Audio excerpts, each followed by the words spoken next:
And one of the great things about human species is that we have this remarkable organ, the brain.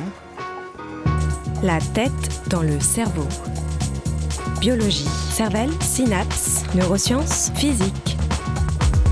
The human brain really is the most unique gift of our species. Avec Christophe Rodeau.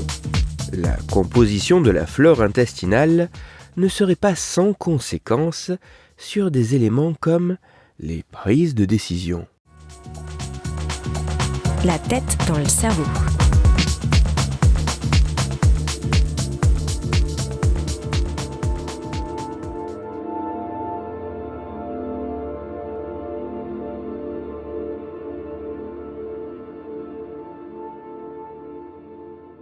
Il apparaît qu'au sein de notre corps, et tout particulièrement au niveau de notre système digestif, il y a au total autant, voire même plus, de bactéries, virus, parasites et autres champignons non pathogènes que de cellules de notre propre organisme.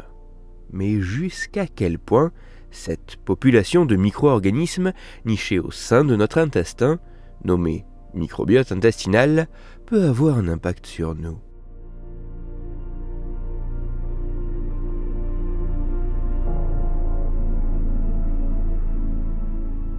C'est pour tenter d'évaluer si le microbiote intestinal pouvait modifier nos prises de décision que des chercheuses et chercheurs français et allemands ont collaboré le temps d'une étude dont les résultats ont été publiés en mai 2024.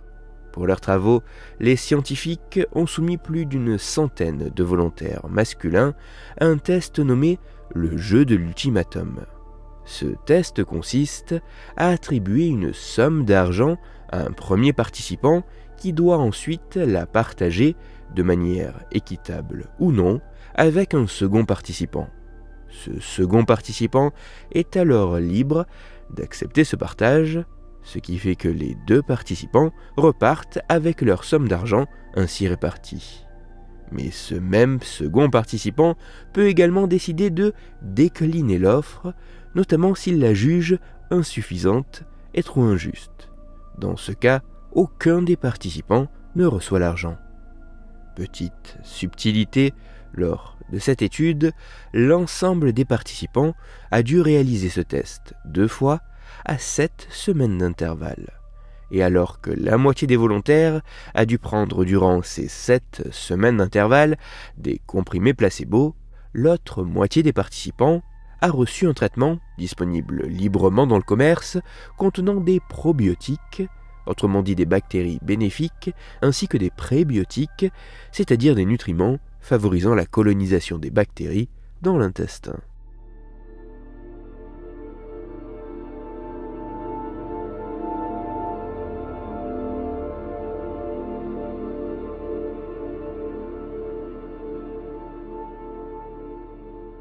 Les résultats de cette étude mettent en évidence plusieurs choses.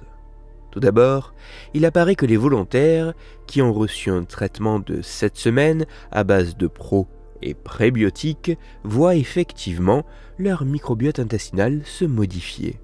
Une modification qui va dans le sens d'un rééquilibrage entre les deux grands types de bactéries qui dominent la flore intestinale.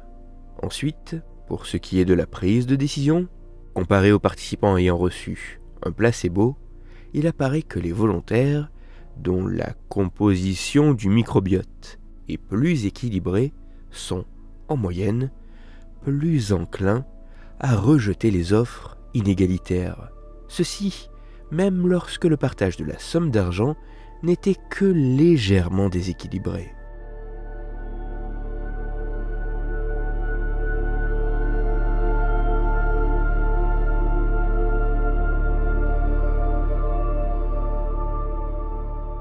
Même si ces résultats demandent à être confirmés par d'autres études sur des participants en plus grand nombre et au profil plus divers, ainsi que dans des contextes et situations plus variés, et même si les mécanismes cérébraux à l'œuvre restent à davantage préciser, il semblerait que la composition des micro-organismes qui constituent notre microbiote intestinal puisse jouer un rôle sur des éléments aussi complexes que nos prises de décision. Ainsi, il apparaît que notre microbiote intestinal pourrait jouer sur ce que nous évaluons comme étant juste et acceptable, nous aidant potentiellement à plus facilement rejeter l'injustice. Pour aller plus loin, je vous renvoie vers 2 articles disponibles gratuitement en ligne. Le premier a pour titre « Microbiote intestinal, flore intestinale, une piste sérieuse pour comprendre l'origine de nombreuses maladies ». Il est écrit par l'équipe de rédaction de l'INSERM, l'Institut national de la santé et de la recherche médicale, en collaboration avec Dominique Goguier, Michel Nunlist, Harry Sokol et Laurence Zitzvogel. Et il est à retrouver sur le site inserm.fr. Et le second article a pour titre « La composition du microbiote intestinal pourrait influencer nos prises de décision ». Il est écrit par l'équipe de rédaction de l'Institut du cerveau et il est à retrouver sur le site institutducerveau.org. Toutes les études scientifiques m'ayant servi à écrire cet épisode, ainsi que les références de l'article pour aller plus loin, se trouveront sur mon site Cerveau en argot, dont le lien se trouve dans la description de l'épisode. Dans cet épisode, j'ai parlé de micro-organismes qui pourraient modifier nos comportements. C'est pour cela que je vous invite à écouter l'épisode numéro 112 de La tête dans le cerveau. Dans celui-ci, vous pourrez découvrir ou redécouvrir que dans d'autres circonstances, certains de ces micro-organismes peuvent participer à la plus profonde des folies. Pour continuer à échanger, vous pouvez me retrouver sur les réseaux sociaux, sur YouTube ou me contacter par mail. Tous ces liens sont, eux aussi, dans la description de l'épisode. Si pour vous, ce podcast est gratuit et sans publicité, pour moi il représente au total plusieurs milliers d'heures de travail et me coûte quelques centaines d'euros chaque année. Alors, un très grand merci à toutes celles et ceux qui prennent le temps de me faire des retours, de partager mon travail sur les réseaux sociaux et de me laisser de très sympathiques commentaires et 5 étoiles sur les plateformes d'écoute de podcast. Pour me permettre de travailler dans de meilleures conditions, vous pouvez également me soutenir financièrement avec un don ponctuel ou mensuel sur la page KissKissBankBank du podcast.